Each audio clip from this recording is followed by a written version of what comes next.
Off that money, money, money. I'm not really all about that money.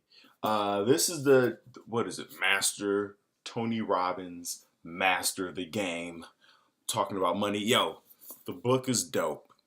You don't have to get the book though. It's the only reason why I would get the book is if you have a 401k, if you have mutual funds, if you have all that jazz, it will explain to you why you should get rid of it. And I can't do it justice in the amount of time that this video takes. But basically, if you have, it's a great thing for anybody who wants to accumulate wealth, and it's very simple. It's not the book, as thick as it is, it comes down to three things: compound interest, genetics, being born in America, according to Warren Buffett, right? So Warren Buffett in the book says, and even though this is by Tony Robbins, there's a quote by him, and he says, "Look, the fact that I was born in America, that puts me in the 10%, right?"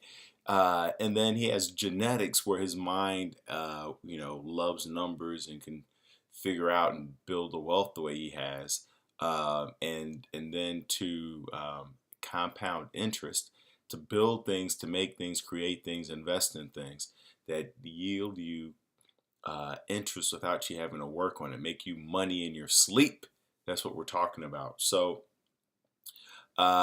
if you're not born in America, sorry, I can't do nothing about that. But genetics, compound interest is something that you can do anywhere, meaning like starting a business, investing in stocks, because he talks about how the stock market outperforms mutual funds, and that's why you should put your money in the actual, like the indexes, the S&P 500 indexes and of that sort. And even Warren Buffett talks about like that's how you make your money slowly, incrementally, over time. This idea of like getting rich quick is ridiculous. The people who really accumulate wealth, they've slowly built it, they slowly managed it. When you hear about NBA players going broke, it's because they try to start like 12 different businesses at one time instead of slowly building up their portfolio. That's the thing, is just take your time, consistency, time. Don't go for the lottery win. You're not going to be able to sustain it, and only a small number of people can do it. What's interesting in the book, he also talked about the key to really building wealth is gratitude. Meaning, like, if you can't really appreciate and be thankful for what you have, then who's going to give you more? You ever give somebody something and they don't say thank you, and you're like, you know what? I'm not giving them a damn thing ever again. Well, as a matter of fact, I'm going to take it back, and I'm going to take that back plus anything else that they have. And the universe and God or whoever you believe in, they're looking at that. So if you've been given something and you don't take the time to say thank you, you're gonna lose it. It's gonna be taken from you. So practice daily gratitude. I actually keep a journal where I write down things that I'm grateful for every day. Or not, maybe not every day. All right, who's a robot? Look, I'm not saying a subscription service of gratitude. That would be dope though. Anyway, I'm off track. Nobody is free who cannot master themselves. That's one of the notes I wrote down. And so this idea that if you think that money is going to solve all your problems, the truth is if you haven't figured out how to master yourself, master your emotions, master your habits, your routines, then you're going to lose it, or you're going to be miserable with it. So it goes back to the money. Money's not the root of all problems, but it doesn't solve all your problems, right? It doesn't solve what's going on inside. And watching the news, you can see that there's so many people who are wealthy, and Tiger Woods just got busted the other day. Like, he has money, but he's still struggling internally with his drug addiction. But I wish him the best of luck. You know what I mean? So he said, and this is the last thing we'll leave you with, what was really interesting. He said the 5 things that we're really, or six, yeah, six. There's 6 things that we're really going for. We're really not going for money. We're really going for a feeling. We're going for the feeling that we think money, having a lot of money, will give us.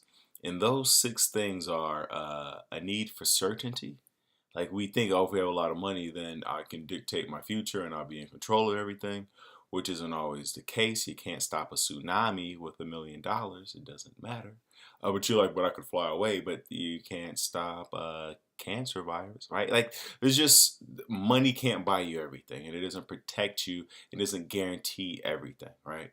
The second need is variety. We all need a little, variety is a spice of life.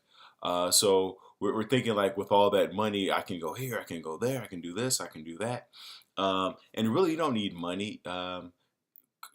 Connections, resources, people. If you have friends building into your community, that in itself can afford you opportunities to travel and add variety to your life. So if you're really looking for variety and like, oh, I want to do this and fly here and go there, I've been to a lot of places I otherwise wouldn't have been able to go if it weren't for my friends and my network. Just like, I got it. We'll take care of it. So build that up, right? The third need we need to have is significance, right? So we think that with money, oh, we're gonna make all these changes in the world, and then we can leave our mark.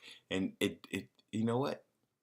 Just be significant to yourself. Just take care of yourself, and then everything around you will take care of itself, and it'll grow and it'll multiply. People to feed off your energy. So you don't need to make this huge impact on the world. Make an impact on your family. Make an impact at work. Make an impact on yourself, right? And find significance in those little things, because that is the building block of everything, right? The fourth is love and connection, right? You think, oh, once I get rich, I could find that girl. There's a lot of dudes who are rich and still have not found the girl. They found girls, lots of girls, but the special one, and feeling connected. That's, you could feel connected right now just looking somebody in the eye just a little longer. Saying hi to a stranger, petting a dog. There's so many different ways to feel connected that doesn't require money, right? And then the fifth is growth. We always want to feel like we're growing, evolving, things are changing. We always like to have the thing that's next.